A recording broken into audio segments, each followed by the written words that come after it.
Hello there, and welcome to Worlds Beyond Seen.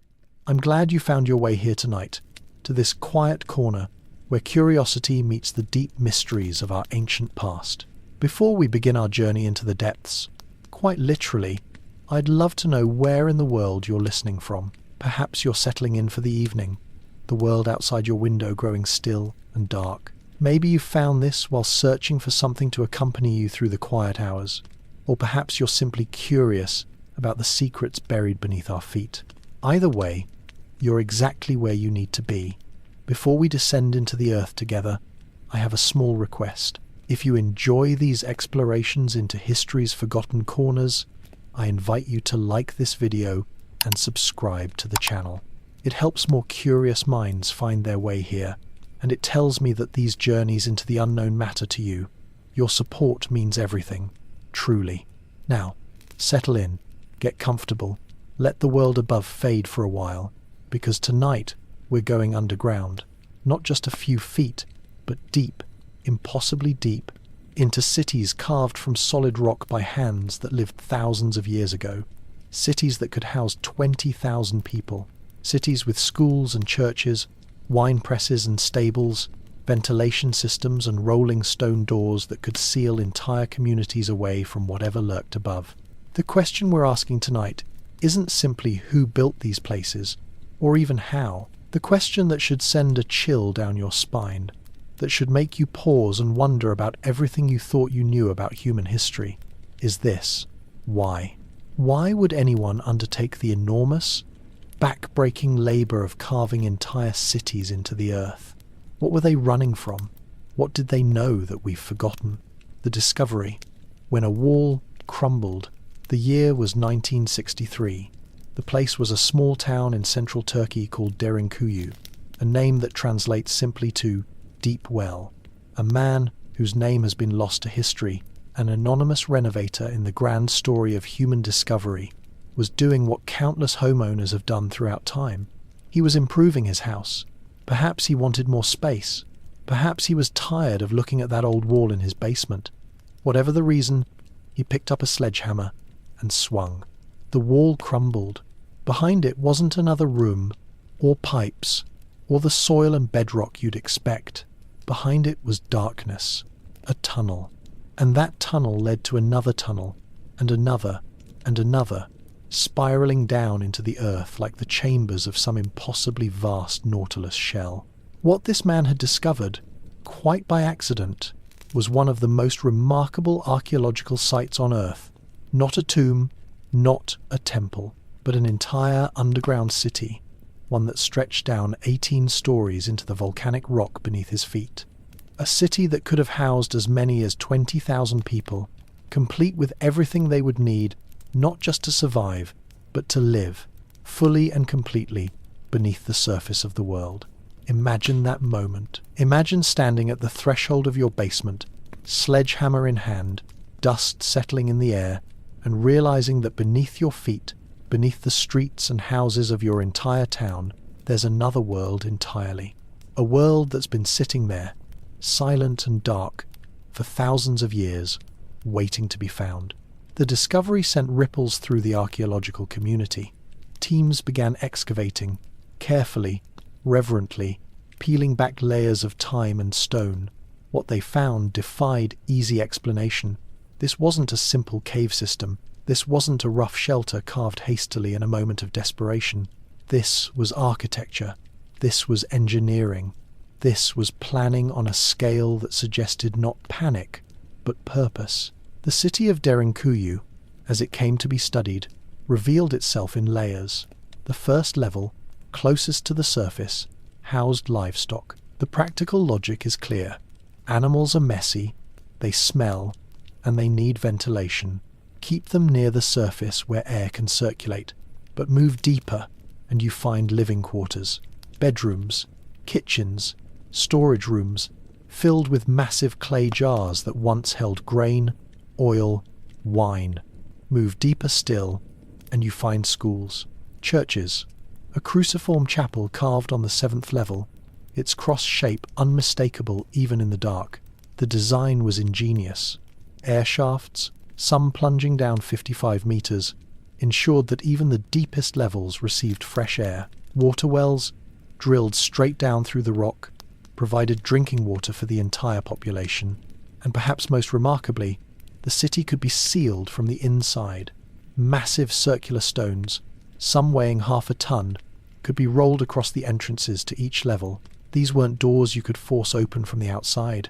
They were designed, very deliberately, to keep the outside world out. But here's what should make you pause. Derinkuyu isn't unique.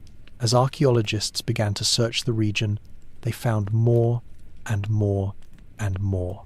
Cataclysms, just 8 kilometers away, connected to Derinkuyu by underground tunnels. Özkanak to the north, with its sophisticated defense systems and communication tubes that ran between levels. Marzu, a vertical city carved deep into volcanic stone. In the Cappadocia region alone, more than 200 underground cities have been discovered. 200. And experts believe there are hundreds more still waiting to be found. The official story, the one you'll read in most history books, is straightforward.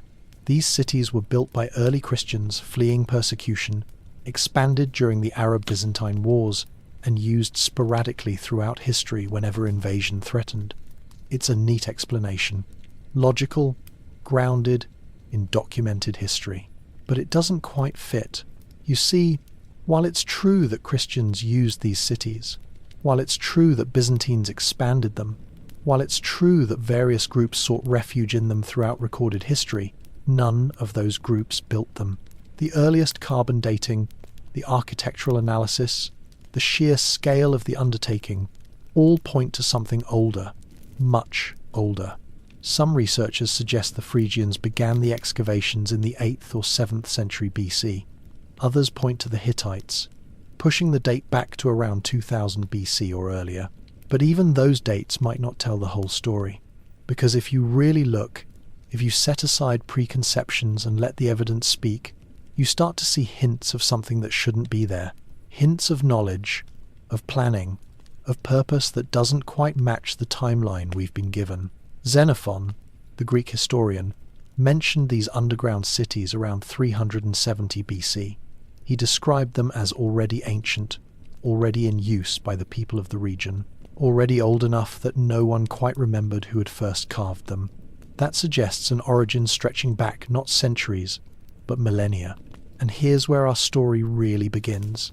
Because once you start asking why these cities exist, once you move past the convenient explanations about warfare and persecution, you have to confront a more unsettling possibility. What if these weren't built for the threats we know about?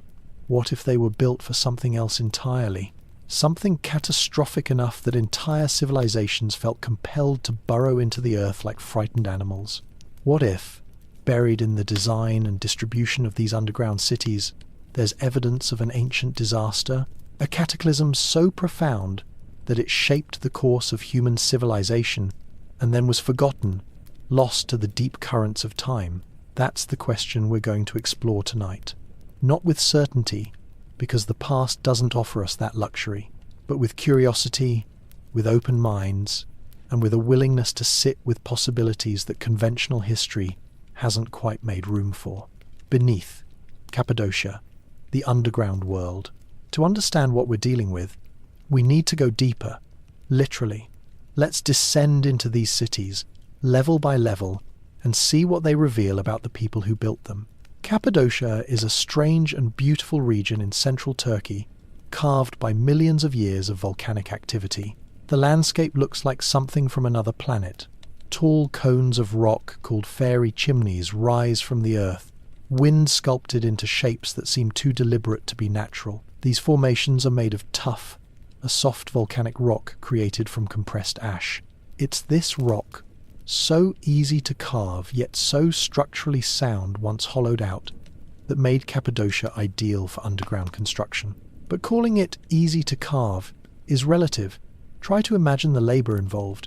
You have stone tools, maybe some iron implements if you're lucky. You have oil lamps for light. You have human muscle and determination, and nothing else.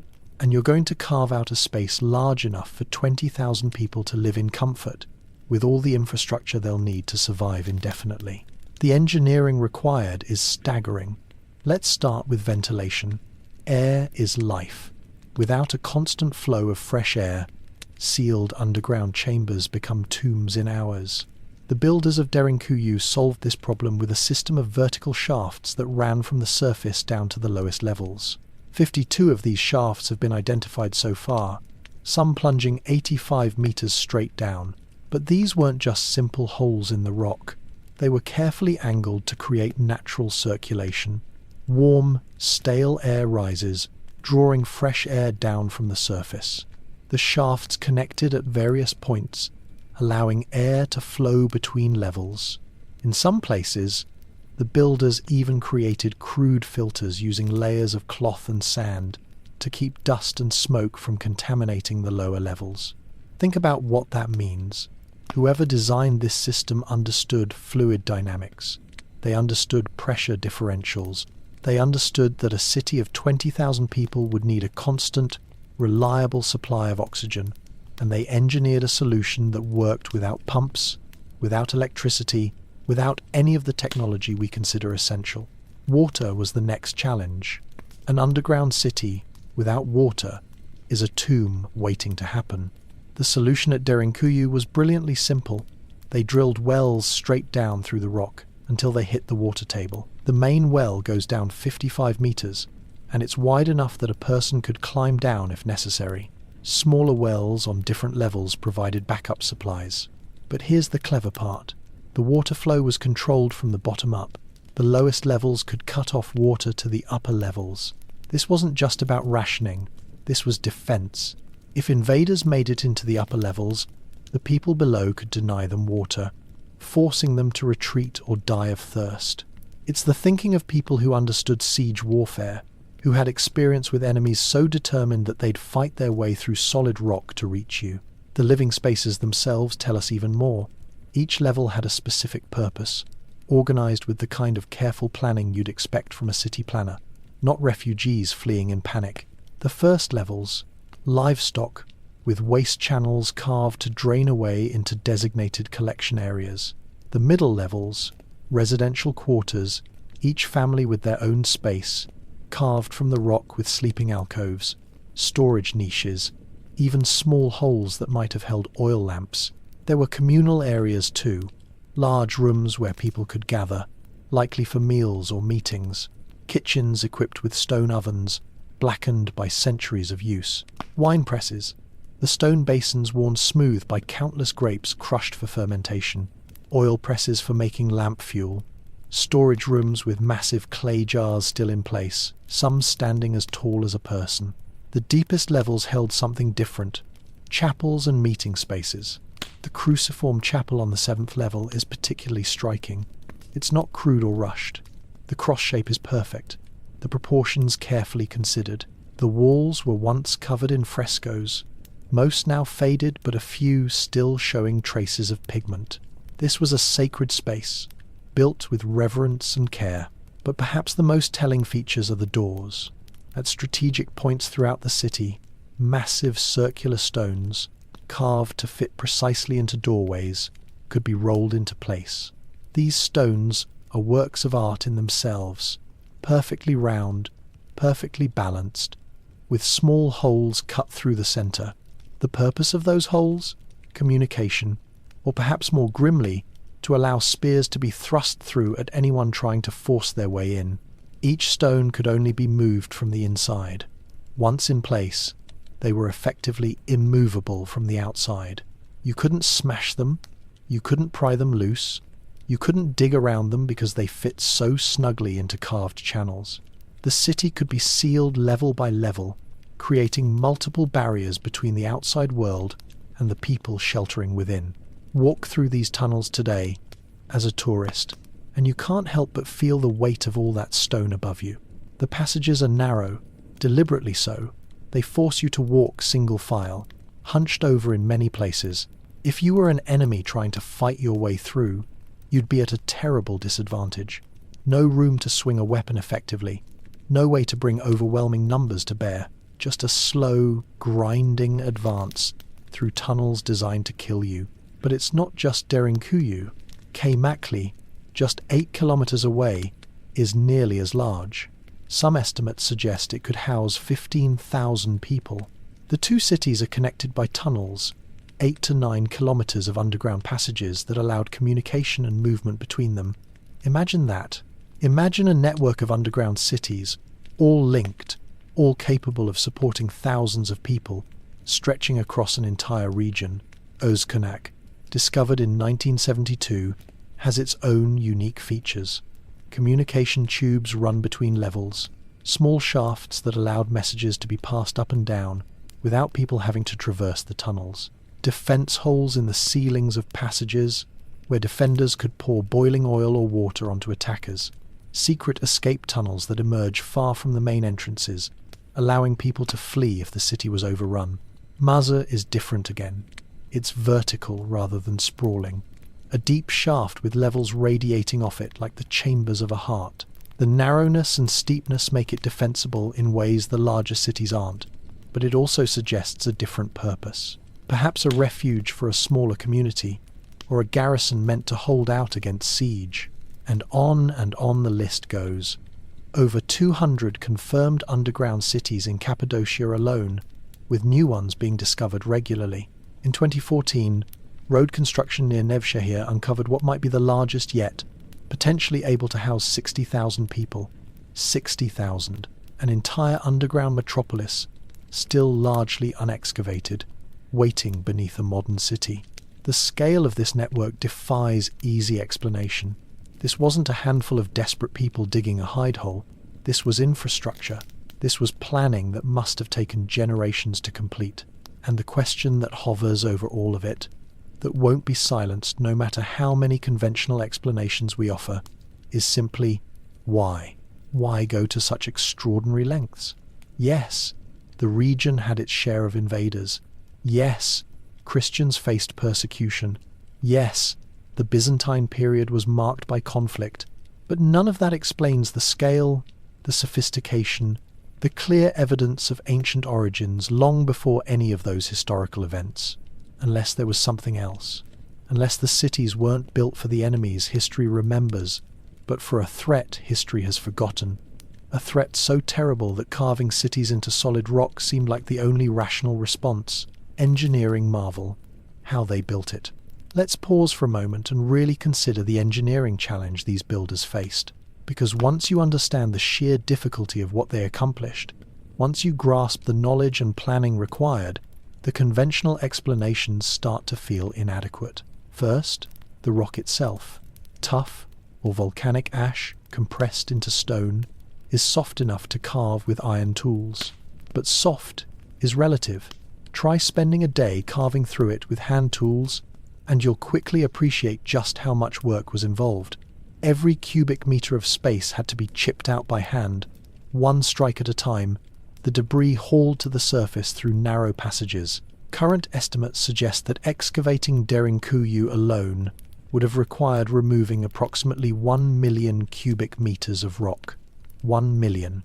If you worked every day, if you never stopped, if you had a team of skilled workers rotating through shifts, it would still take decades, probably centuries, to complete.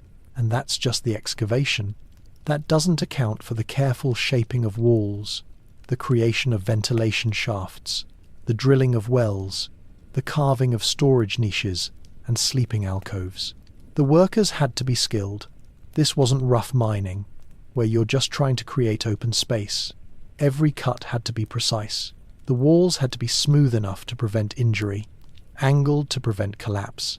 The ceilings had to be shaped to distribute weight evenly, preventing cave-ins. The floors had to slope slightly in places to allow drainage, but remain level enough for comfortable walking. And they had to do all this underground, by lamplight, in spaces that grew progressively more confined as they descended. The psychological challenge alone must have been immense. Humans aren't meant to live like moles. We crave light, open space, the feel of wind on our skin. Yet these builders spent year after year in the dark, chiseling away at solid rock, trusting that their calculations were correct, that the ventilation would work, that the whole thing wouldn't collapse and bury them alive. Let's talk about those ventilation shafts, because they're remarkable pieces of engineering. At Derinkuyu, the main shafts go straight down, but they connect to horizontal passages that distribute air throughout the city. The builders understood that air needs to move, needs to circulate. They carved smaller channels that allowed air to flow between rooms, preventing pockets of stale air from forming. But here's what's truly impressive. The system works passively. No fans, no pumps, no mechanical assistance of any kind. It works purely on principles of thermal dynamics. Warm air rises, cold air sinks. By carefully controlling the size and placement of shafts and passages, they created a system that breathes on its own, that maintains air quality throughout the city with no human intervention required. This isn't trial and error engineering. This is sophisticated understanding of physics. Yes, they probably learned through experience, through disasters and failures we'll never know about. But the final product shows mastery, shows knowledge that took generations to accumulate and refine. The water system is equally impressive. Drilling a well 55 meters straight down through solid rock is no small feat. The builders had to ensure the shaft remained vertical, had to work blind once they descended beyond the reach of sunlight, had to trust their sense of direction and their understanding of the local geology.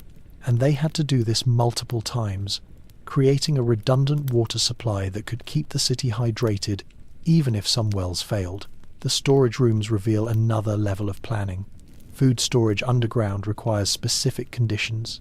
Too damp and grain rots. Too dry and it becomes dust. The builders created rooms with enough air circulation to prevent mold, but not so much that moisture was stripped from stored foods. They carved niches at different levels, presumably understanding that cool air settles, allowing them to create zones with different temperatures for different types of storage. The defensive features show military thinking. Those rolling stone doors aren't just clever, they're strategically placed to create multiple fallback positions. If the first level was breached, defenders could retreat to the second and seal it off. If the second fell, retreat to the third. An attacking force would have to fight through level after level, each one a fortress in itself, with defenders above them able to drop rocks, pour boiling oil, thrust spears through communication holes. But perhaps the most remarkable engineering achievement is simply that it all still stands. Derinkuyu has been there for at least 2,000 years, probably much longer.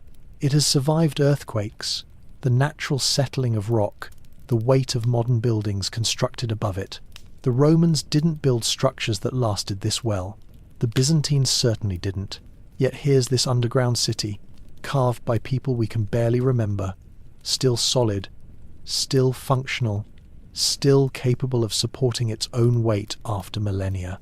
This suggests knowledge we don't usually associate with ancient peoples.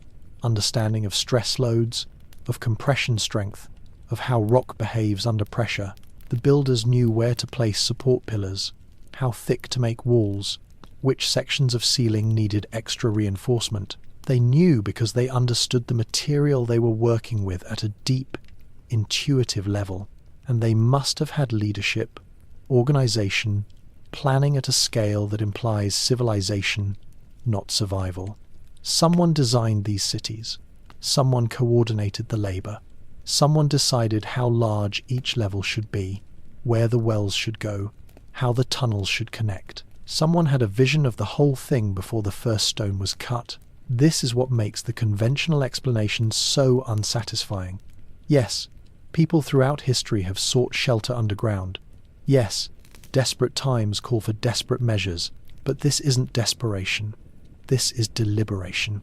This is the work of people who knew exactly what they were doing, who had done it before, who passed down knowledge across generations specifically so that these cities could be built. The question we have to ask is, why would that knowledge exist? Why would multiple generations of people dedicate their lives to perfecting the art of underground city construction? What threat loomed so large in their understanding of the world that carving sanctuaries deep in the earth seemed not just reasonable, but essential? Life in the depths, daily existence, underground. Now let's imagine what it was actually like to live in these cities. not as a temporary refuge during a brief crisis, but as a place where families lived for months, possibly years at a time, because the evidence suggests these weren't emergency shelters. They were fully functional communities, designed for long-term habitation. Picture a family descending into Derinkuyu as danger approaches. Perhaps it's invaders, as the conventional theory suggests. Perhaps it's something else. Either way, they're leaving the surface world behind, possibly for a very long time. They bring what they can carry: food, tools, precious belongings, livestock. The animals go in first, driven down the wide entrance passages to the upper levels, where they'll live in relative comfort.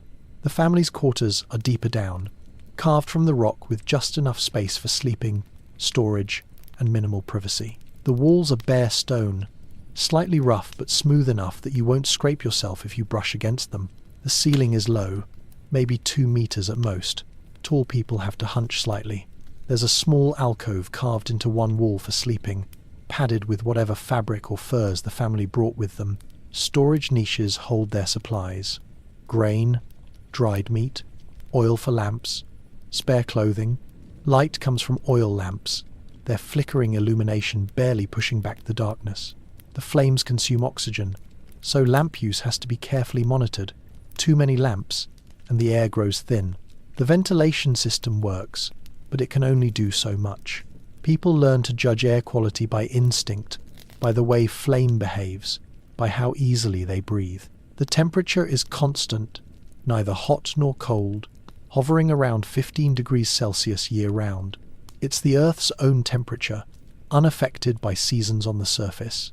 In winter, this would feel warm. In summer, blessedly cool. But it's also damp in places, moisture seeping through the porous rock, collecting in low spots, requiring constant attention to prevent rot and mold. Sound behaves strangely underground. Voices echo in large chambers, creating a constant murmur when many people gather. In the narrow passages, sound is muffled, deadened by the stone. You learn to speak quietly, to listen carefully. Privacy is impossible. Every conversation, every argument, every moment of joy or grief is shared with the whole community, whether you want it to be or not. The day begins early, though day is a strange concept when you live without sunlight. Perhaps they kept time by water clocks, by counting shifts of lamp duty, by the rhythm of meals. Someone has to tend the animals, mucking out stables and hauling waste to designated disposal areas. Someone has to bake bread in the stone ovens. The smell of fresh bread, one of the few pleasant sensations in a world dominated by damp rock and lamp smoke. Children grow up knowing only stone walls and flickering light. They attend schools in carved chambers, learning to read and write by lamp glow. Listening to elders teach them history, mathematics, survival skills. They play in the passages, their laughter echoing through the dark, probably driving their parents to distraction.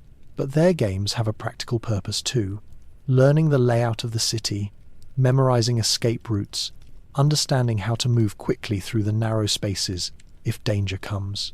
Religious services are held in the chapels, the communal gathering providing a sense of normalcy, of continuity with life on the surface.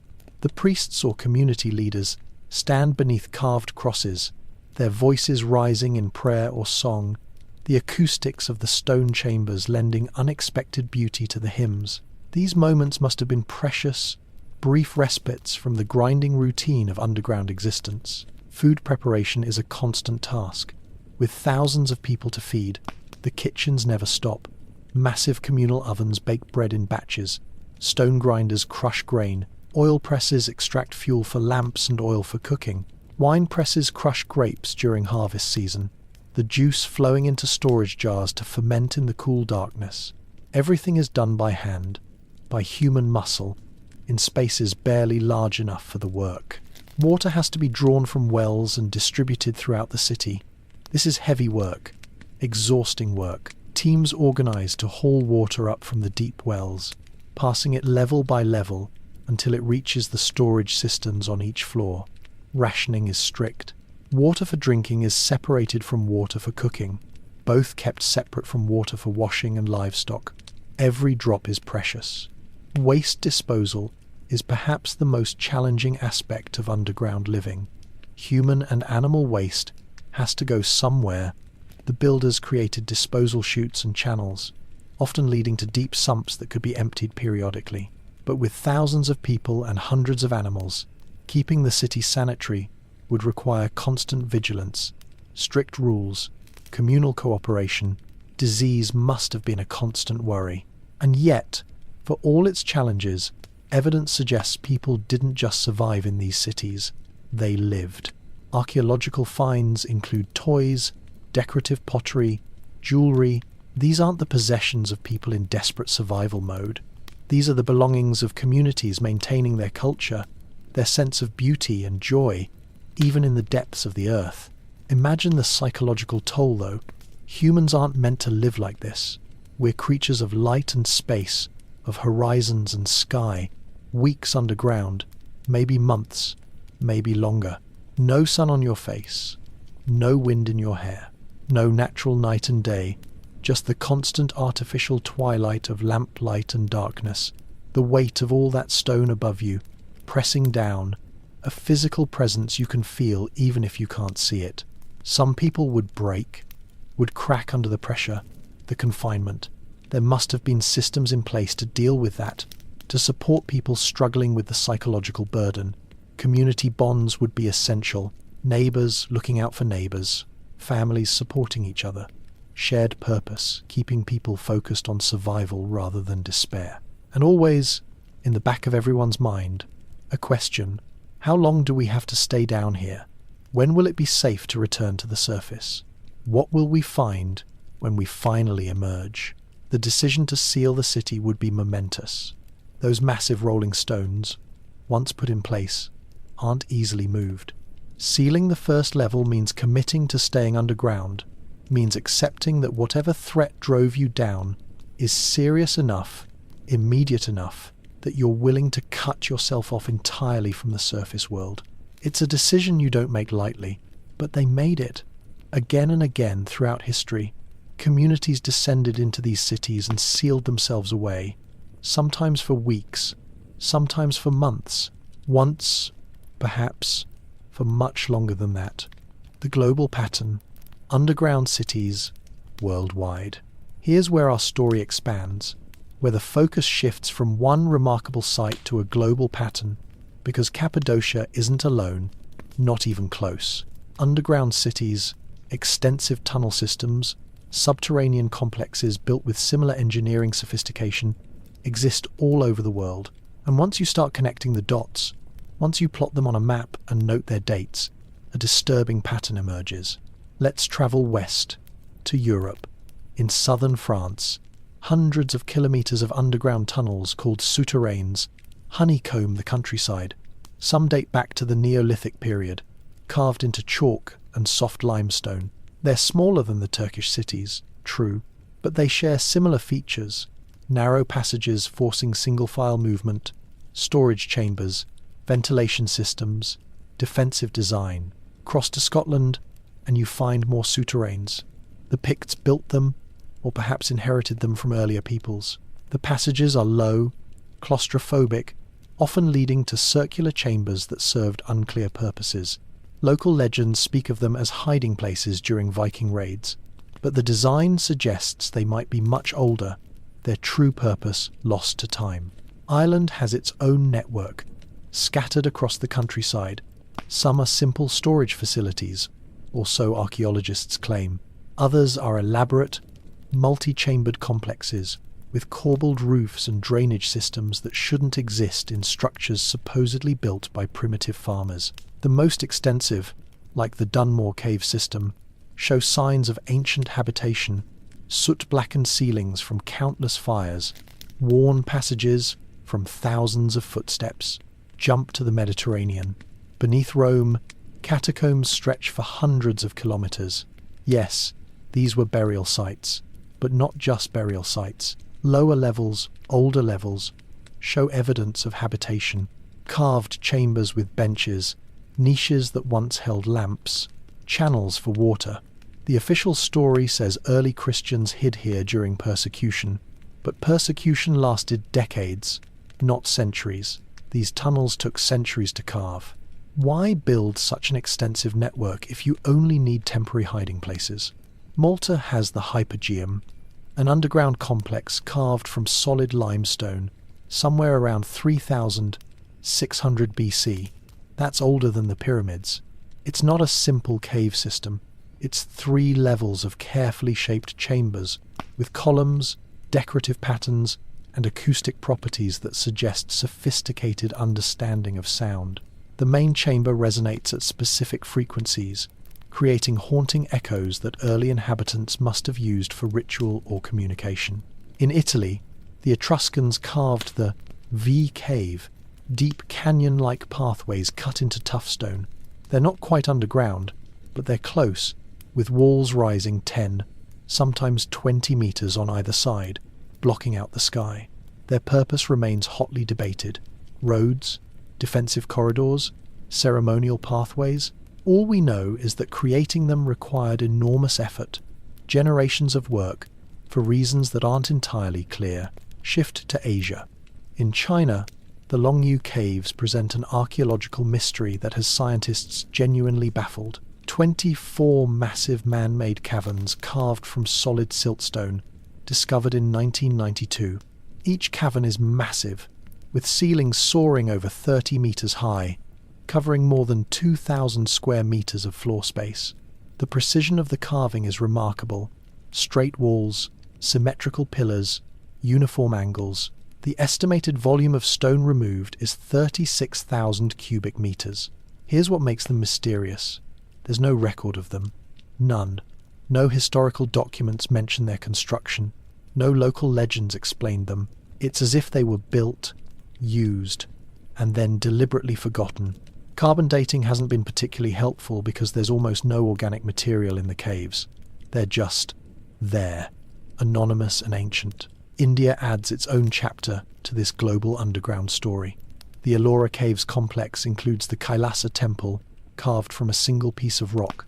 Not built, carved. Workers started at the top and worked down, removing an estimated 400,000 tons of rock to create a structure that looks like it grew from the earth rather than being imposed upon it. The engineering and planning required is staggering, and beneath the visible temple, tunnels and chambers extend deep into the earth, their full extent still unknown. In Varanasi, one of the oldest continuously inhabited cities in the world, networks of underground passages connect temples and residential areas. Some are documented, mapped, maintained. Others are known only to locals, sealed off for safety or secrecy. The extent of the network is unclear, possibly because much of it predates historical record. The Americas have their own examples.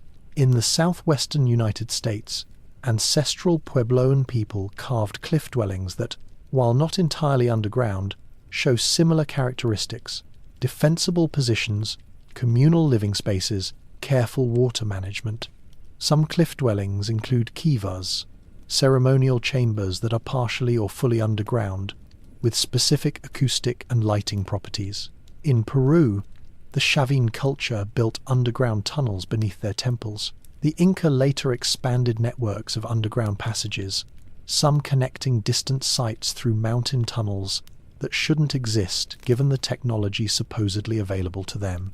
The precision of the stonework, the way massive blocks fit together without mortar, speaks to knowledge and capability that exceeds what we normally attribute to these cultures.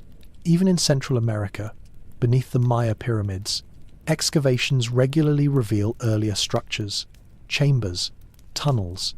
Teotihuacan, the massive Mexican city whose origins remain mysterious, has an extensive network of tunnels beneath the Pyramid of the Sunday. Discovered only in the 1,970 seconds, these tunnels extend over 5 kilometers, branching into chambers that contained artifacts, sculptures, and human remains. The purpose? Ritual, say the archaeologists. But ritual doesn't usually require 5 kilometers of carefully engineered underground passages. And then there's Egypt. Everyone knows about the pyramids. Fewer people know about the tunnels.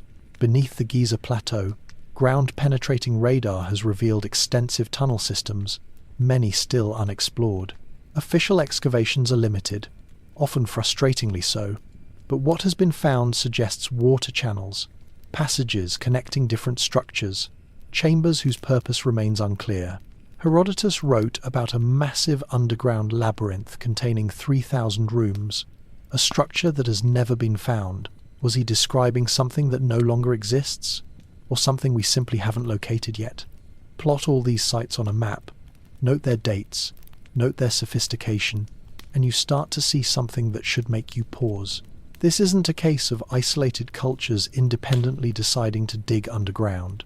This is a global phenomenon, spanning continents and millennia, yet showing remarkable consistency in design and purpose. The conventional explanation is parallel development. Different cultures, facing similar challenges, came up with similar solutions. It's reasonable, it's logical, it's probably true for many of these sites. But all of them? Every single underground complex, across every continent, built with similar engineering principles, similar defensive features, similar life support systems. At some point, parallel development starts to feel less like an explanation and more like an excuse to avoid asking harder questions. What if these weren't independent responses to local threats? What if they were all responses to the same threat, something global, something catastrophic, something that made carving cities into solid rock seem not just reasonable, but essential? The cataclysm theory. Were they running from something? Now we arrive at the heart of our question. The theory that conventional archaeology treats with skepticism bordering on disdain, but which keeps resurfacing because it explains so much. What if these underground cities were built as shelters against a cataclysm? Not wars, not persecution, but a global disaster that ancient peoples either survived or witnessed, and which shaped their understanding of the world so profoundly that they felt compelled to prepare for its return. This isn't a new idea. It's been floating around the edges of archaeology for decades, usually dismissed as pseudoscience, the domain of conspiracy theorists and ancient alien enthusiasts. But recent research, from multiple independent sources, has been quietly building a case that's harder to ignore. Let's start with what we know happened. Approximately 12,800 years ago, something dramatic occurred on Earth. The planet, which had been slowly warming after the last ice age, suddenly plunged back into glacial conditions. This period, known as the Younger Dryas, lasted about 1,300 years. During that time, temperatures dropped catastrophically. Ice sheets that had been retreating surged forward again. Sea levels dropped. Entire ecosystems collapsed. The geological evidence for the Younger Dryas is unambiguous.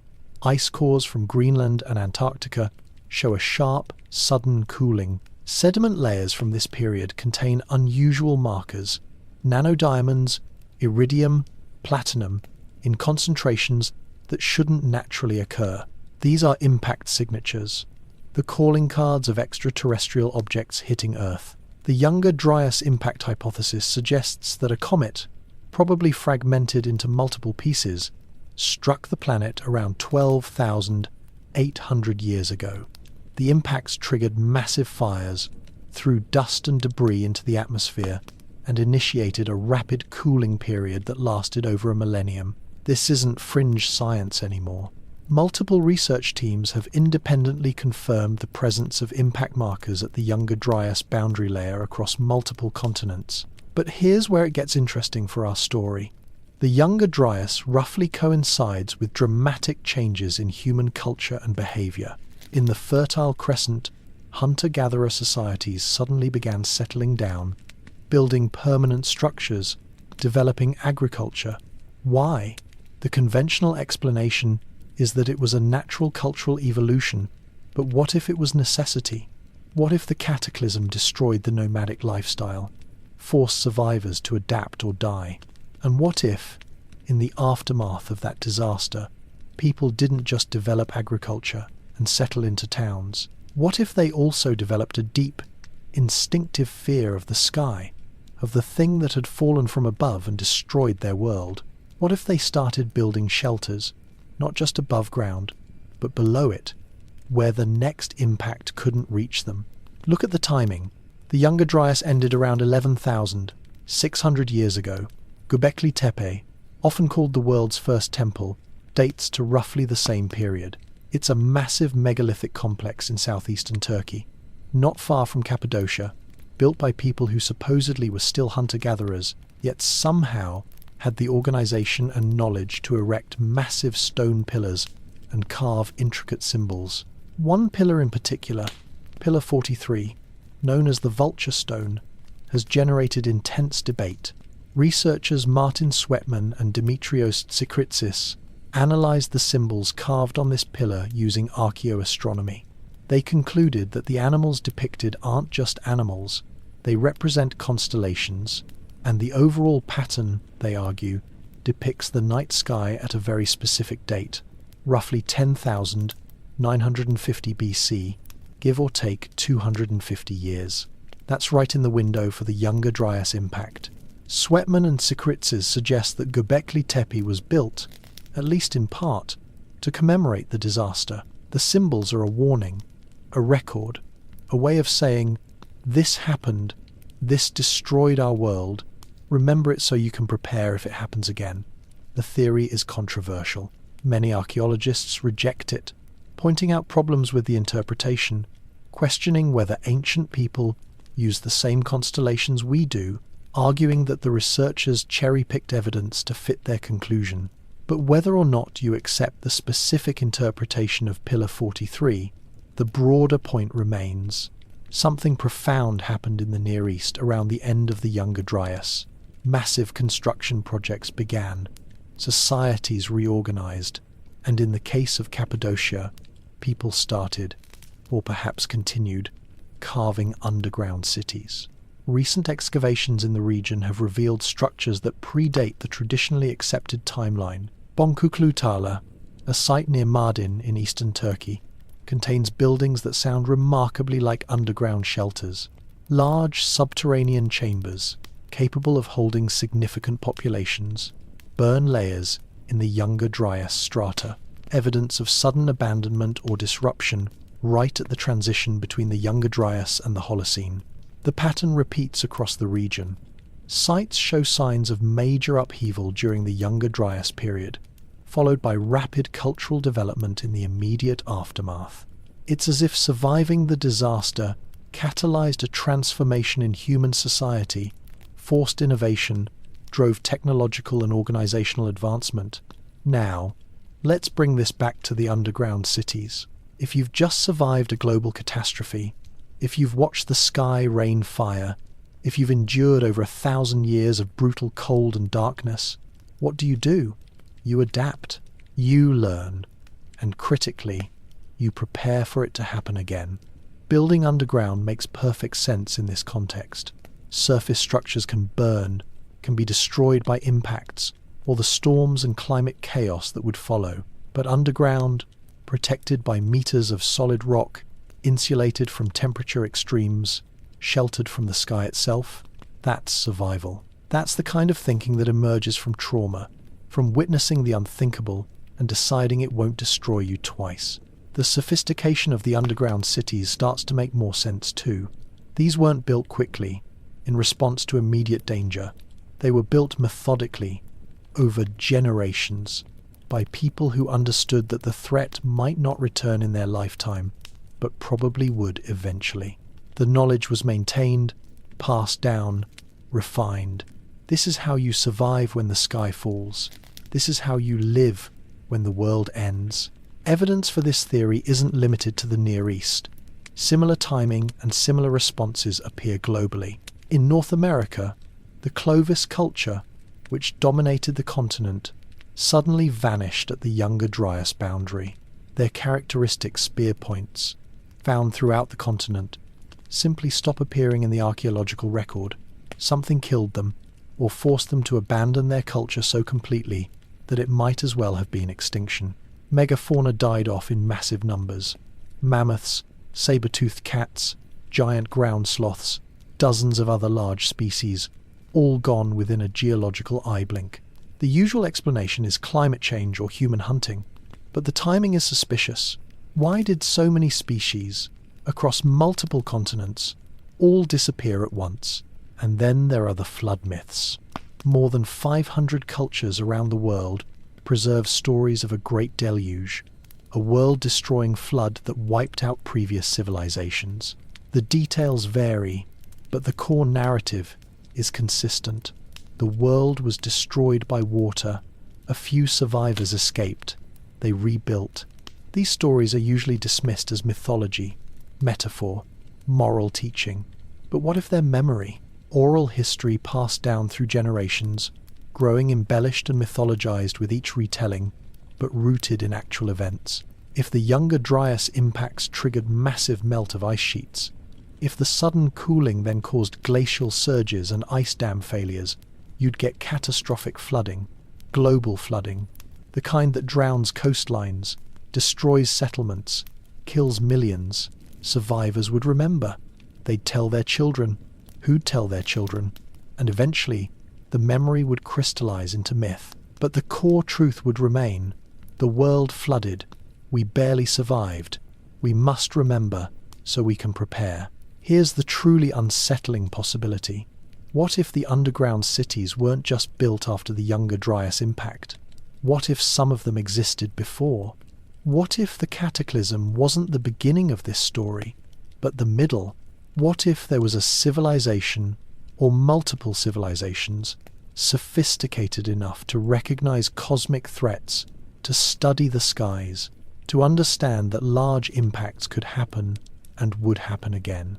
What if they built the first underground cities as insurance, and then the impact came anyway, destroying most of what existed on the surface, but the shelters survived, passed on to the survivors, who then maintained and expanded them, now understanding from bitter experience exactly why they were necessary?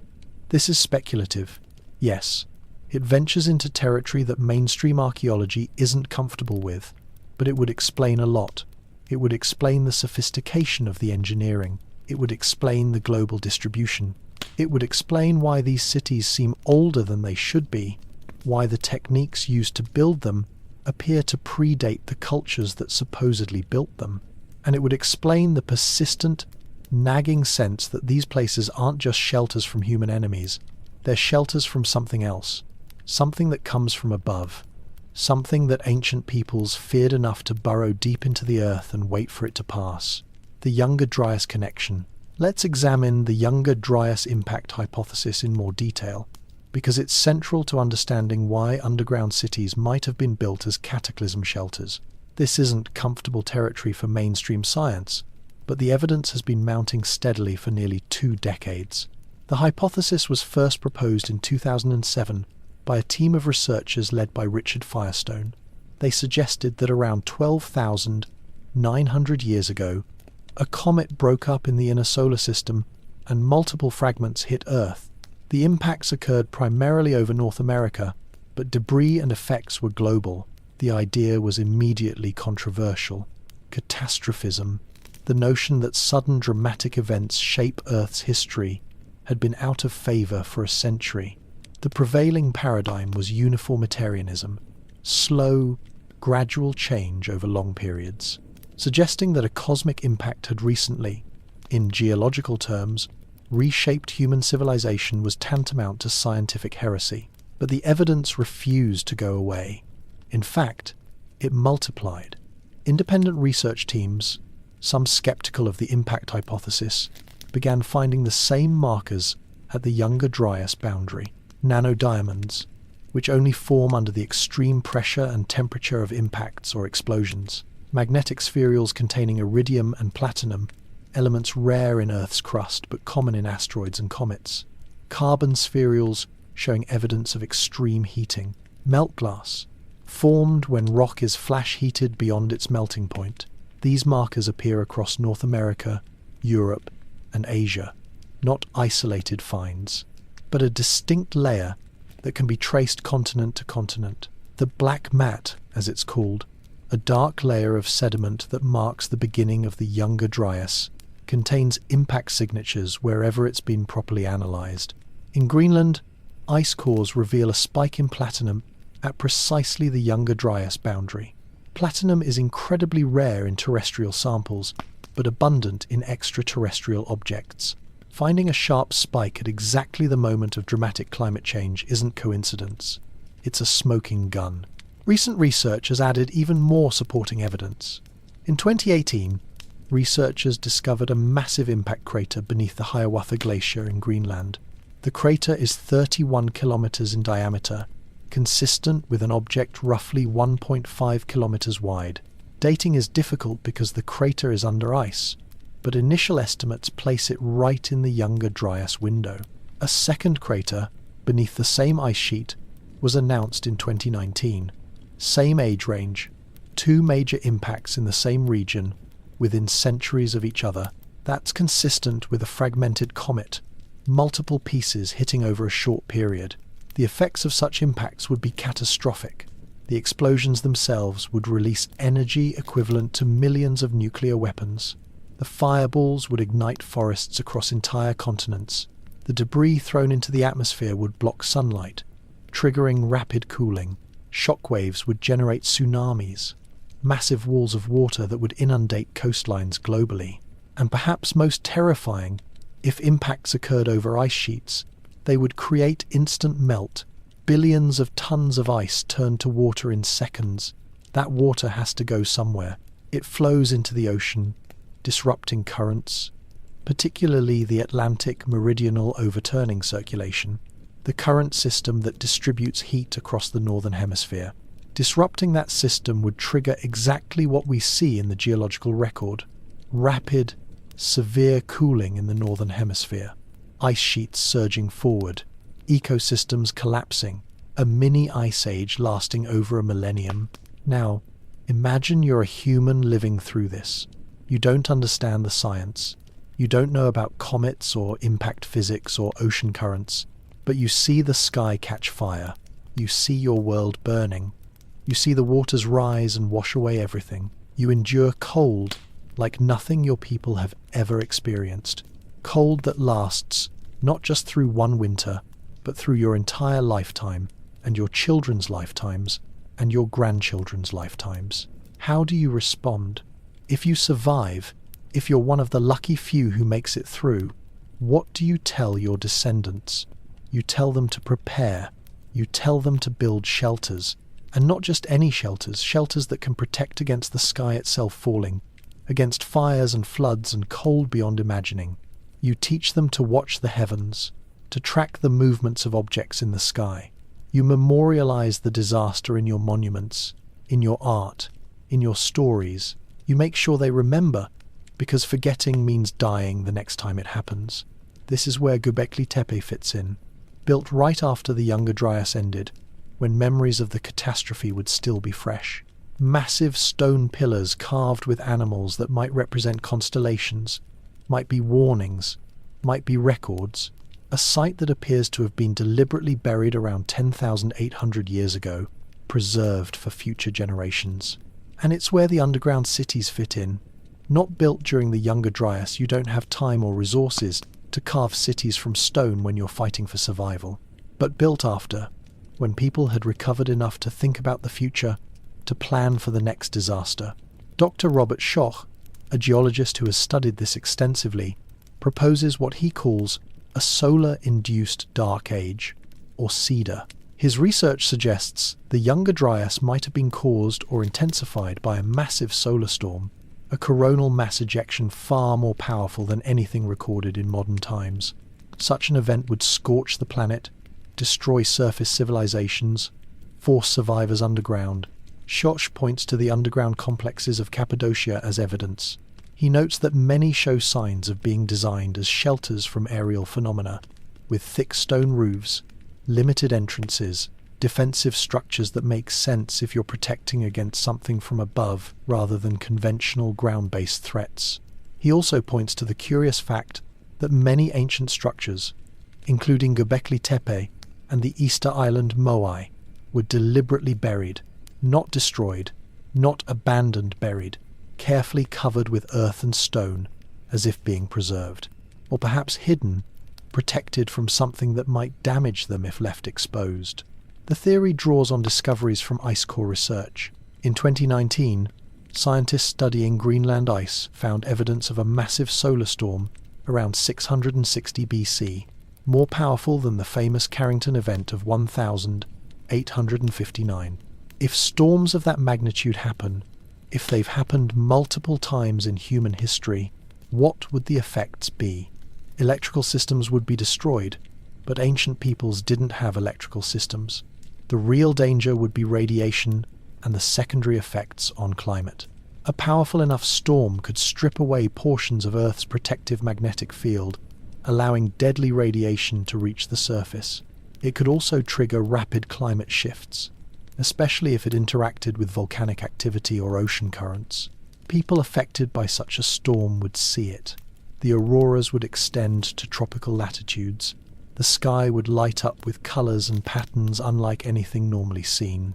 It would be beautiful and terrifying, a display of cosmic power that would leave no doubt something extraordinary was happening. And if that storm caused widespread devastation, if it killed people and destroyed crops and made the surface world temporarily uninhabitable, survivors would remember it as an act of the gods, a punishment or warning from the sky.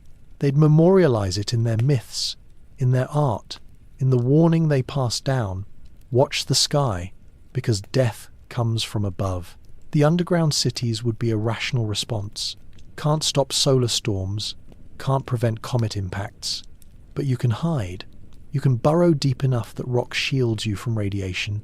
You can stock supplies and wait out whatever comes. You can ensure that at least some of humanity survives to rebuild. Is this what actually happened? We can't say for certain. The evidence is suggestive but not conclusive. Mainstream archaeology remains skeptical, pointing out that most underground cities can be adequately explained by conventional threats: invasions, persecution, climate variations. But the timing is suspicious. The sophistication is suspicious. The global distribution is suspicious. And the fact that these cities keep being built across different cultures and time periods, all designed with similar features for similar purposes, suggests something more than parallel development.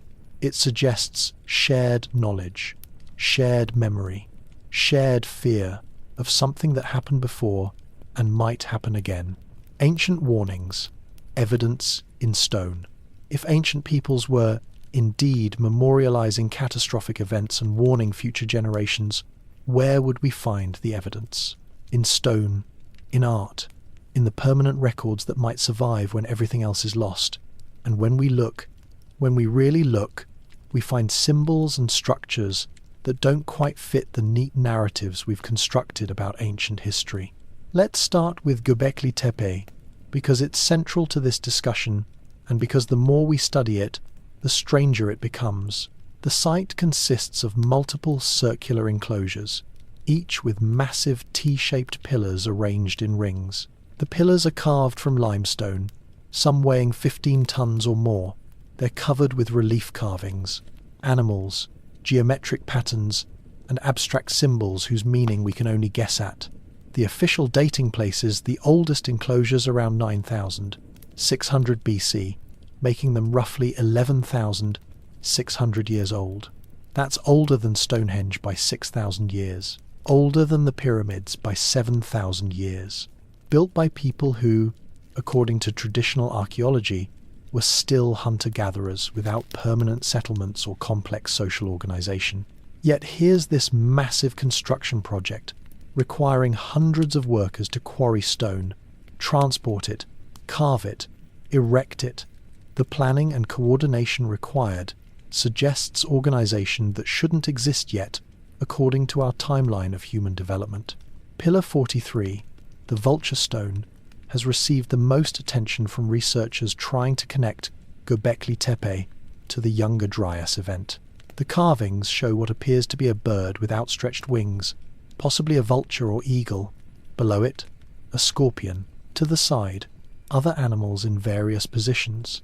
Traditional archaeology interprets these as totemic animals, symbols of clans or spiritual beliefs, But Sweatman and Sikritsis saw something different. They used astronomical software to model the night sky at various points in history, looking for configurations that matched the animal positions on the pillar.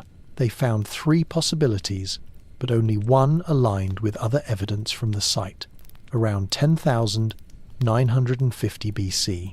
At that date, the animals on the pillar correspond to constellations in the sky at what would have been the spring equinox. The vulture maps to Lyra, the scorpion to Scorpius, other animals to other constellations. If this interpretation is correct, the pillar is a star map, recording the sky at a specific moment in time. But here's the critical part. A small circle carved near the vulture's wing might represent the sun, and its position suggests a date, calculated using precession of the equinoxes, that falls right at the beginning of the Younger Dryas. Sweatman and Sikritsis argue this is deliberate, that the pillar is saying, this is when it happened, this is when the sky changed. Remember, critics point out problems with this interpretation. The assumption that ancient people used the same constellation patterns as we do is questionable. The small circle might not represent the sun. The whole thing might be confirmation bias, seeing patterns that aren't really there. But here's what's harder to explain away. The deliberate burial of Göbekli Tepe. Sometime around 8000 BC, about 1,600 years after it was built, the entire site was carefully filled with earth and rubble, not destroyed, buried, preserved. The pillars were left standing, the carvings protected, as if someone wanted to ensure they'd survive intact for the future. Why do that? Why spend years, probably decades, burying a site that had clearly been important? The conventional explanation is that religious practices changed. The site was decommissioned, burial was a ritual closing. Maybe. Or maybe someone wanted to protect these records from something, wanted to ensure that even if surface structures were destroyed, even if civilizations fell, these stone messages would remain, waiting to be found by whoever came after. Other sites show similar characteristics. At Karahan Tepe, just 60 kilometers from Göbekli Tepe, excavations reveal another massive complex, perhaps even older. The carvings here include strange anthropomorphic figures and what some researchers interpret as celestial phenomena. The site shows signs of deliberate burial too, like its neighbour. In Egypt, the Sphinx has been the subject of intense debate for decades. Official dating places it around 2500 BC, built by Khafre during the 4th dynasty. But geological analysis by Robert Schoch and others suggests weathering patterns consistent with sustained rainfall, implying the Sphinx is much older, possibly dating to a period when the Sahara was wetter, before 5000 BC or earlier. If true, that pushes the Sphinx back into the era we've been discussing, the post-Younger Dryas period when civilizations were reorganizing and memorializing. The Sphinx stares east, toward the sunrise. Between its paws is a stela placed there by Thutmose IV, describing a dream in which the Sphinx spoke to him, but beneath that stela, ground-penetrating radar suggests chambers or voids, possibly containing older records. The pyramid complex at Giza presents similar questions. The precision of the construction, the astronomical alignments, the mathematical relationships encoded in the structure's dimensions, all suggest knowledge that ancient Egypt supposedly didn't have. The conventional explanation is that they figured it out through trial and error, that the expertise developed gradually over centuries. But what if they were working from older knowledge? What if the mathematical and astronomical sophistication was inherited, passed down from an earlier time when watching the sky wasn't academic exercise but survival necessity? In Peru, the Nazca lines present another puzzle. Massive geoglyphs etched into the desert, visible only from the air. Why create art you can't see unless you can fly? The conventional explanation involves ritual and shamanism, the lines as pathways for ceremonial purposes. But some researchers note that several lines align with astronomical features. The summer solstice sunrise, the position of certain stars at specific dates. Others point to the fact that the lines are carved into desert that has been stable for thousands of years, meaning they could be much older than traditionally assumed. And then there's the iconography in caves worldwide. Lascaux in France, Altamira in Spain, Chauvet, Cosquer, dozens of others. The art is beautiful, haunting, clearly done by people with sophisticated understanding of form and colour. But look closer, and you find strange elements. Dots arranged in patterns that some interpret as star maps. Geometric symbols that repeat across sites, separated by thousands of kilometres. Animal figures that might represent constellations. Hand stencils, thousands of them across multiple continents, that seem to be saying, "I was here. I saw this. Remember me." The timing of much cave art coincides with the late Paleolithic, the period leading up to and including the Younger Dryas. If those were catastrophic times, if people were witnessing events that terrified them, wouldn't they record it? Wouldn't they leave messages for whoever came after? At Çatalhöyük, the ancient settlement in Turkey, dating to 7,400 BC, excavations have revealed wall paintings that some interpret as depictions of natural disasters. One famous mural shows what might be a volcanic eruption, possibly of nearby Hasan Dağ. Another shows patterns that could be meteor showers or other celestial phenomena. Traditional interpretation is that these are ritual or spiritual art. But what if they're historical? What if ancient peoples were recording what they saw, trying to make sense of cosmic events through the only means they had? Permanent marks on permanent surfaces. The more you look, the more you find these odd details, these hints of knowledge and warning embedded in ancient structures and art. None of it is conclusive. Each piece can be explained conventionally, but taken together, they form a pattern, suggest a possibility that conventional archaeology doesn't want to consider, that ancient peoples knew something, remembered something that we've forgotten, and that they were trying, in stone and symbol and structure, to pass that knowledge forward, to warn us, this happened before, it can happen again, be prepared. Alternative theories, war, weather, or worse. We should be fair and examine the conventional explanations because they're not without merit. Underground cities could have been built for reasons that have nothing to do with cosmic catastrophes. Let's explore the alternatives honestly. The invasion and persecution theory is the most widely accepted. Cappadocia sits at a geographic crossroads, contested for millennia by Hittites, Phrygians, Persians, Greeks, Romans, Byzantines, various Arab caliphates, Seljuk Turks, Mongols, Ottomans. The region has seen more than its share of warfare. Underground cities offer obvious advantages in that context. An attacking army can't siege what it can't find, can't starve people who have months of supplies stored deep underground, can't burn cities carved from stone. The defensive features make sense. Narrow passages where numbers don't matter, stone doors that can be sealed from inside, communication tubes allowing defenders to coordinate, escape tunnels providing last resort options. Historical records document the use of these cities during various conflicts. The Byzantine period saw Christians retreating underground during Arab-Byzantine wars. Later, Cappadocian Greeks used them during persecution by Ottoman authorities. As recently as the early 20th century, locals hid from violence in underground chambers. So yes, these cities served as refuges from human enemies. That's documented, undeniable.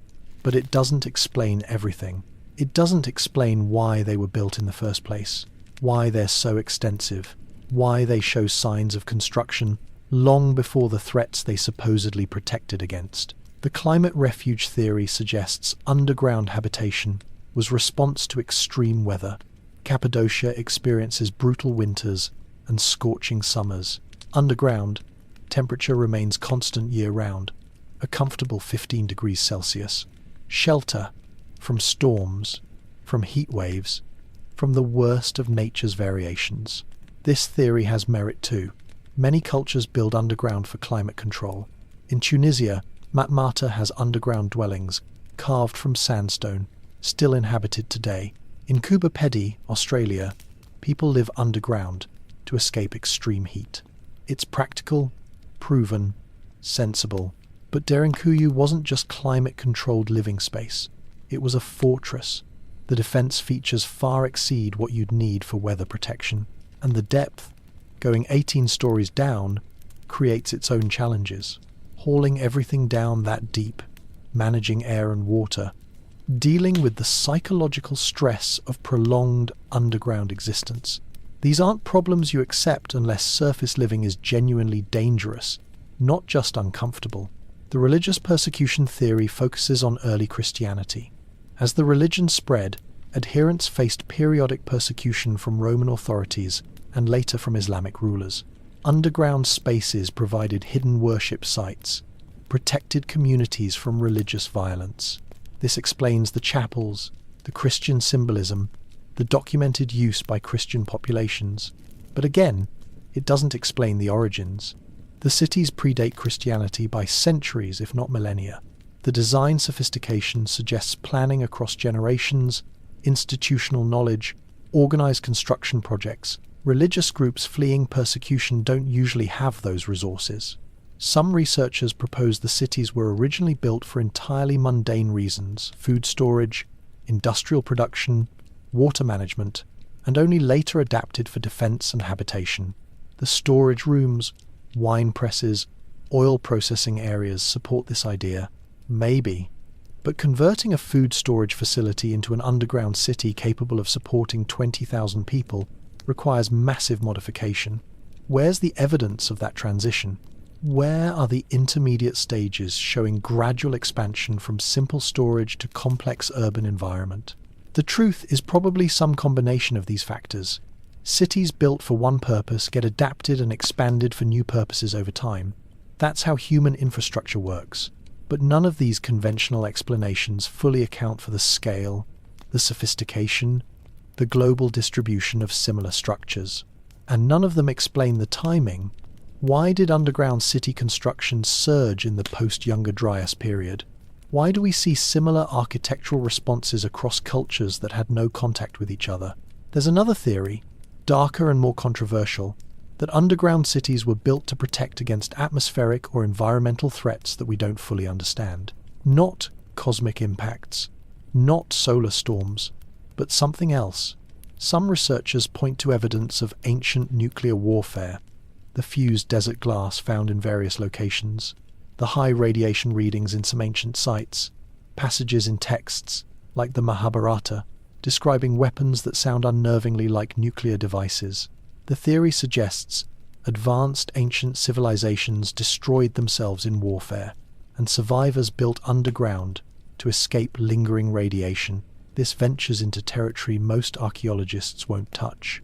Evidence is circumstantial at best, and most can be explained by natural processes: desert glass from lightning strikes or meteorite impacts, radiation from natural concentrations of radioactive elements, ancient texts describing conventional warfare in mythologized terms.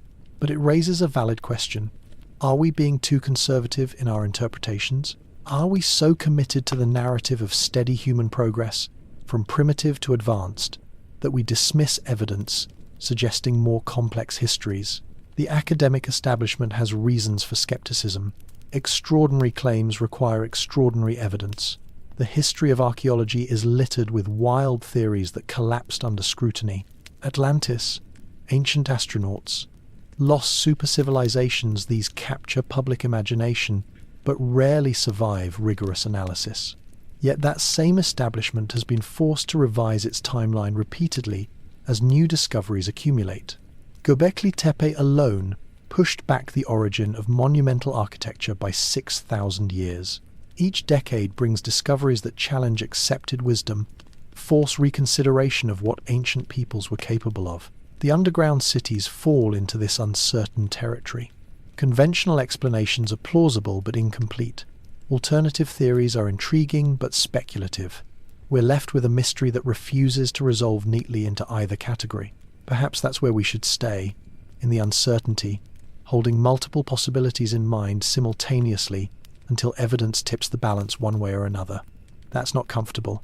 We like clear answers, definitive conclusions, but history, especially ancient history, rarely offers that luxury.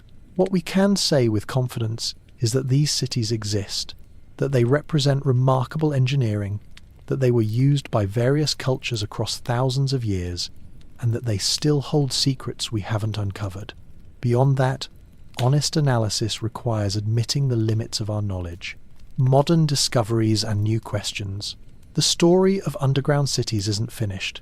New discoveries continue, some confirming what we thought we knew, others opening entirely new avenues of investigation. Technology that didn't exist a generation ago is revealing what's hidden beneath our feet, and what we're finding is both exciting and disturbing.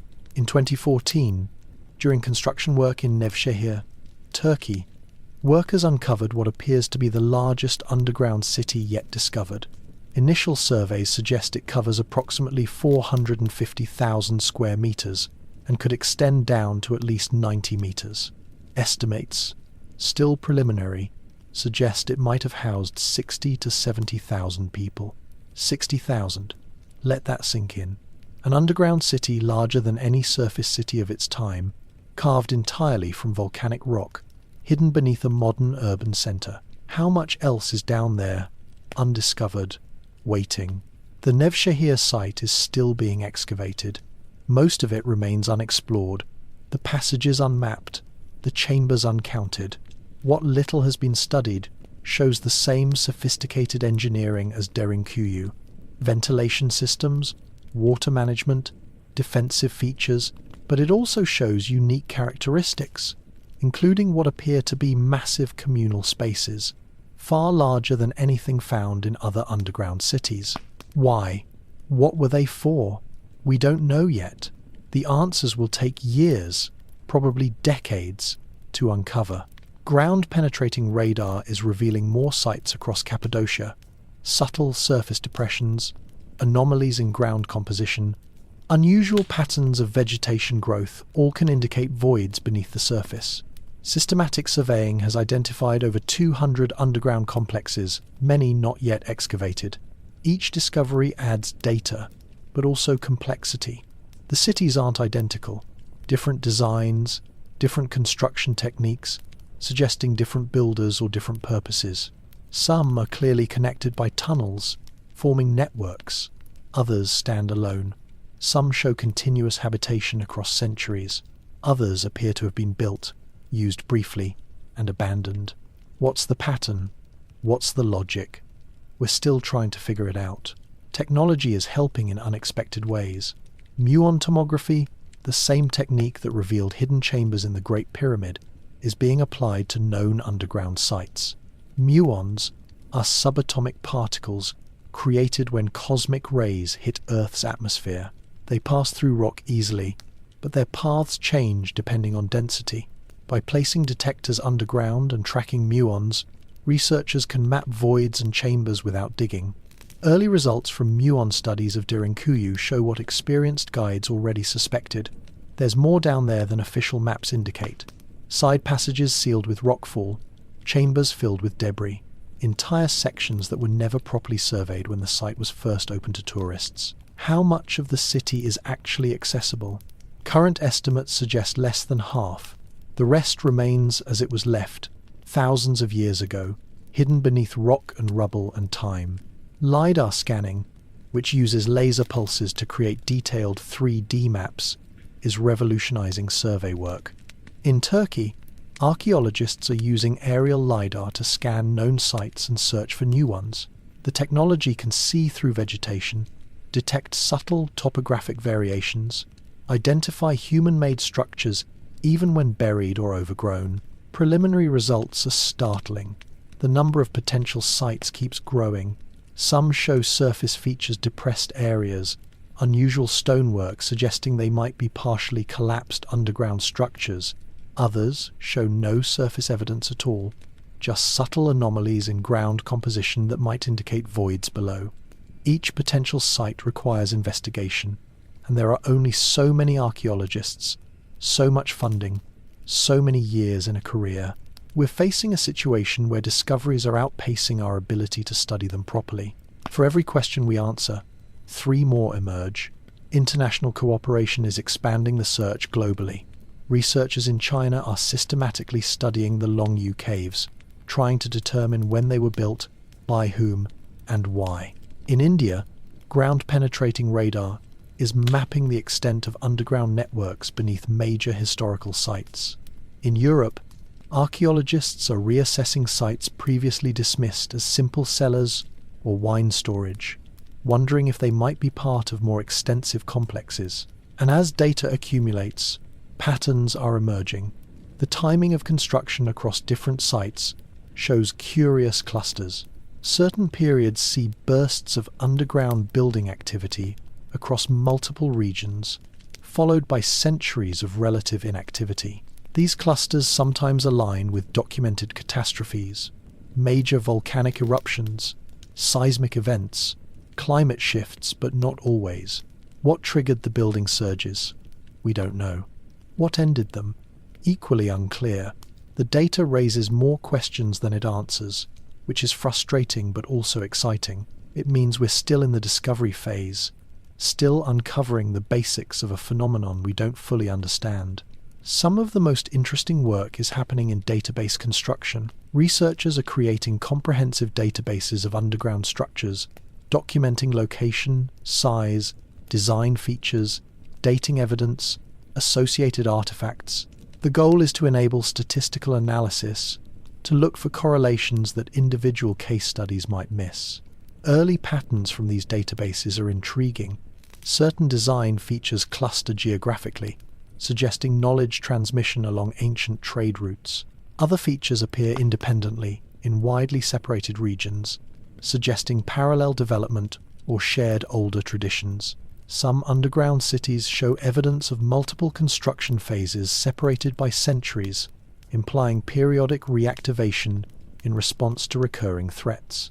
Modern underground construction is taking note. Engineers studying ancient ventilation systems have found principles that apply to modern deep structures. The passive air circulation at Derinkuyu is more efficient than many modern mechanical systems, requires no power, never breaks down. Some new buildings are incorporating similar designs. The acoustic properties of certain chambers are being studied too. Some rooms in underground cities have remarkable sound characteristics, amplifying whispers, creating echoes that could carry warnings through passages, projecting speakers' voices so everyone in a large chamber can hear clearly. These weren't accidental, they were engineered, suggesting ancient builders understood acoustics better than we give them credit for. Climate studies are providing new context. As modern climate change accelerates, researchers are looking at how ancient peoples adapted to climate variation. Underground cities represent extreme adaptation, radical solutions to environmental challenges. Understanding how they functioned, what they could and couldn't provide, offers lessons for our own future. Because here's an uncomfortable truth.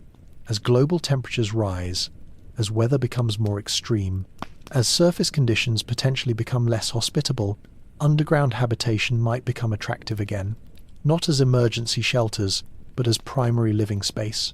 The lessons encoded in ancient underground cities could be directly applicable to our own survival. Some futurists and engineers are already exploring this. Concepts for underground cities on Mars draw inspiration from Derinkuyu and similar sites. If we can't live comfortably on the Martian surface, we dig down, use the rock itself for radiation, shielding, and temperature regulation, create self-sufficient underground communities that could thrive for generations. The irony isn't lost on researchers.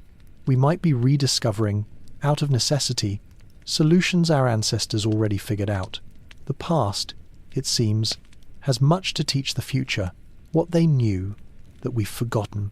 There's a pattern in these underground cities, a pattern that extends beyond simple architecture into something deeper, knowledge. Not just practical knowledge of engineering and construction, but understanding of threats, of cycles, of the need to prepare for futures that might not arrive in any living person's lifetime.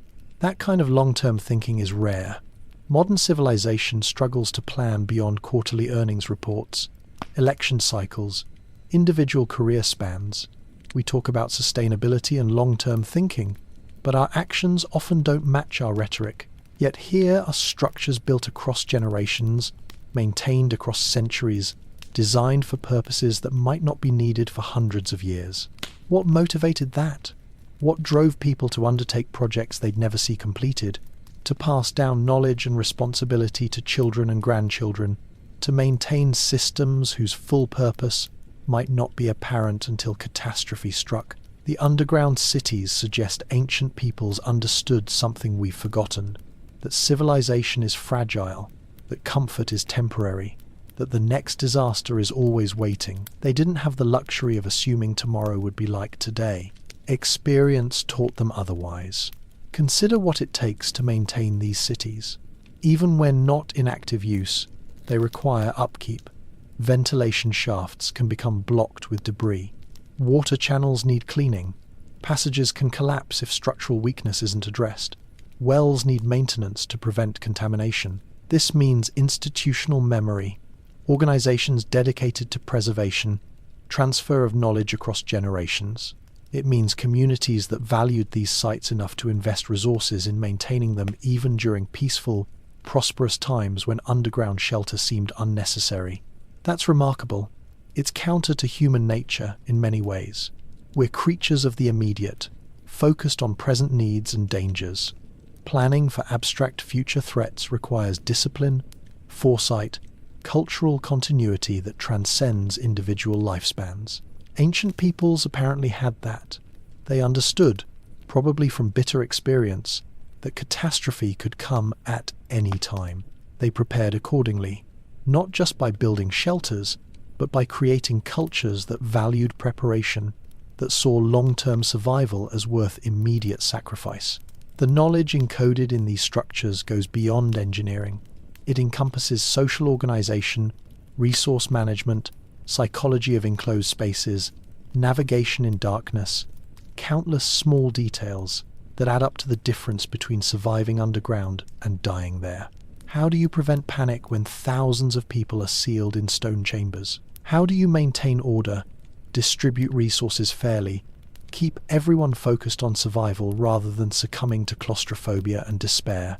The answer must have been refined through experience, through failures we'll never know about, through hard lessons learned at terrible cost. The architectural evidence suggests they figured it out. The smooth social organization implied by these cities' design, the careful thought given to every detail, from waste disposal to child safety to religious practice, speaks to deep understanding of human needs and psychology. They knew how to build communities, not just structures. They knew how to maintain hope in darkness, how to preserve culture when cut off from the outside world, how to emerge from underground ready to rebuild rather than traumatized into paralysis. That knowledge is largely lost. Not completely. Some cultures maintain traditions of preparedness, of community cooperation in crisis. But the systematic, institutionalized understanding of long-term survival seems to have faded as we settled into the comfortable illusion of permanent security. We've grown soft, in a sense. Modern life, at least in developed nations, offers unprecedented comfort and security. We don't think about where water comes from beyond the tap, where food comes from beyond the store, where shelter comes from beyond the rent check.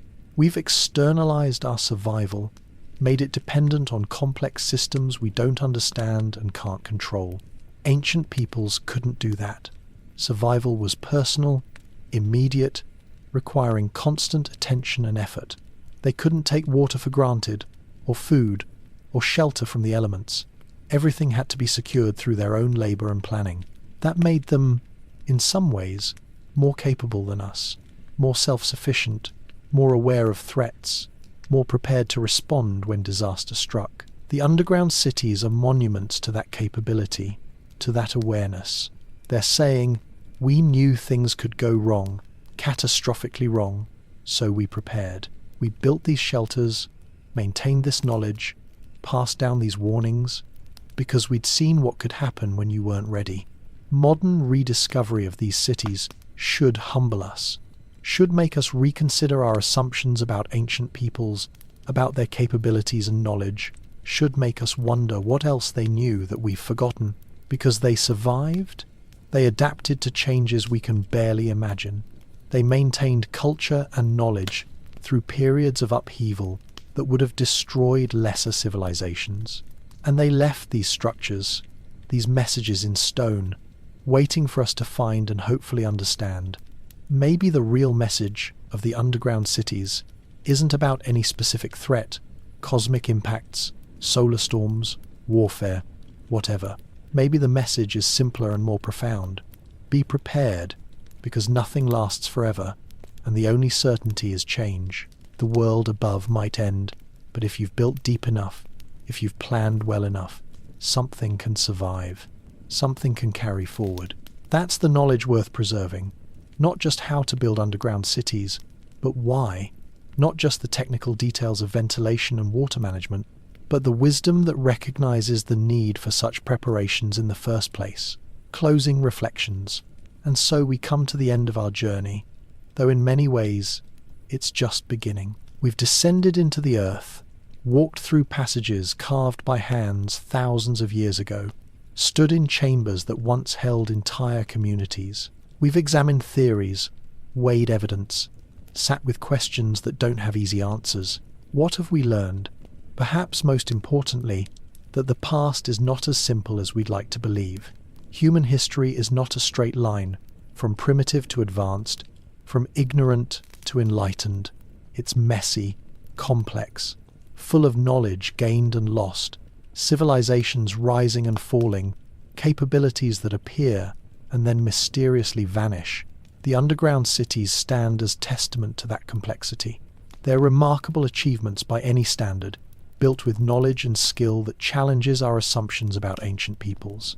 They suggest planning across generations, understanding of threats both immediate and abstract, willingness to undertake enormous projects for purposes that might not be realized in any living person's lifetime. Were they built to survive cataclysms? The evidence is suggestive but not conclusive. The timing aligns with the Younger Dryas impact. The design suggests protection from threats from above.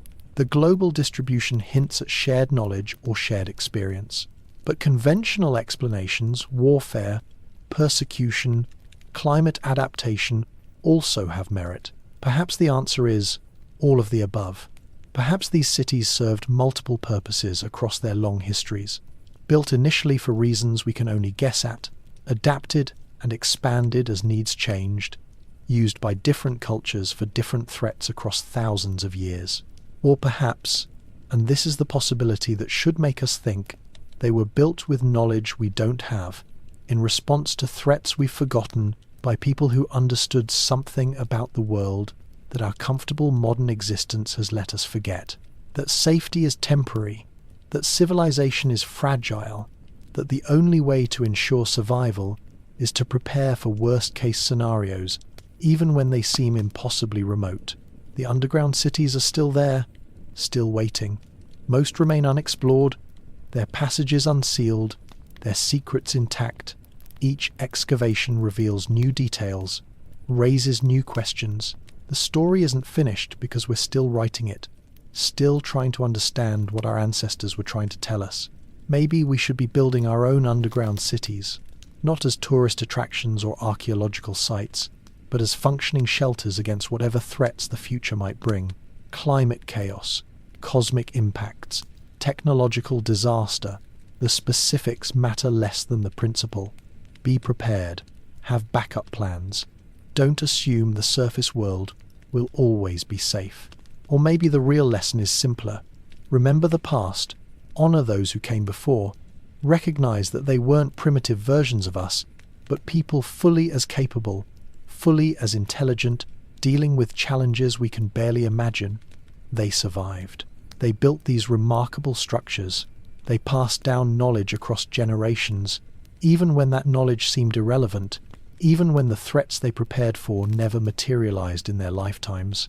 That's the kind of long-term thinking, the kind of commitment to future generations that modern civilization desperately needs, not just in building shelters, but in everything, in how we treat the environment, how we manage resources, how we prepare for futures we might not live to see. The underground cities are mirrors, reflecting our own time back at us. They ask, what are you building for the future? What knowledge are you preserving? What will you leave behind for those who come after? Maybe we can't answer those questions. Maybe we're too caught up in immediate concerns to think about civilizational timescales. But the cities endure, silent testimony to what humans can accomplish when they think beyond themselves, beyond their own lifetimes, to the survival of something larger. And maybe, just maybe, when the next crisis comes, whatever form it takes, whenever it arrives, we'll remember these structures carved from stone, these cities hidden beneath our feet.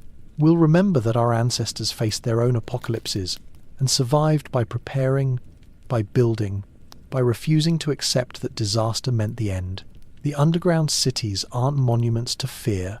They're monuments to hope, to the belief that even in the darkest times, even when the world above seems to end, something can endure. Some light can persist in the depths. Some knowledge can be preserved. Some part of humanity can survive. To rebuild, that's the message waiting in the stone, carved by hands we'll never know, preserved through centuries we can't quite fathom. The world may end, but we don't have to end with it. Deep enough preparation, thoughtful enough planning, strong enough community, these can carry us through anything. So tonight, as you drift towards sleep, think about those cities. Think about the people who built them, who lived in them, who emerged from them into whatever world waited above. Think about what they knew, what they feared, what they hoped for. And maybe, in the space between waking and sleeping, you'll hear the echo of their message, traveling across millennia, whispering from the depths. Prepare, remember, endure. The world changes, but humanity survives. It always has. Because when we have to, when survival demands it, we burrow deep, we wait out the storm, and we emerge ready to rebuild. The underground cities are proof of that resilience, that determination. They're saying, we did it, we survived, we made it through to the other side, and if we could do it, so can you. Whatever comes next, whatever threats loom on your horizon, remember what we built. Remember what we knew. Remember that the earth itself can be a shelter if you know how to read it, how to work with it, how to carve sanctuary from stone. Remember that no night lasts forever. No winter is eternal. No catastrophe is final, as long as something survives beneath. Sleep well. Dream of cities in stone, of communities in darkness, of light that persists even when the world above has fallen. Dream of endurance, of preparation, of the strange and profound hope that comes from accepting the world's impermanence while refusing to surrender to it. The underground cities are waiting, patient as stone, keeping their secrets, holding their wisdom, and maybe, when we need them most, we'll remember to listen. Thank you for joining this journey into the depths. Until next time, when we'll explore another mystery hidden in the earth, another question that won't quite let go, rest well.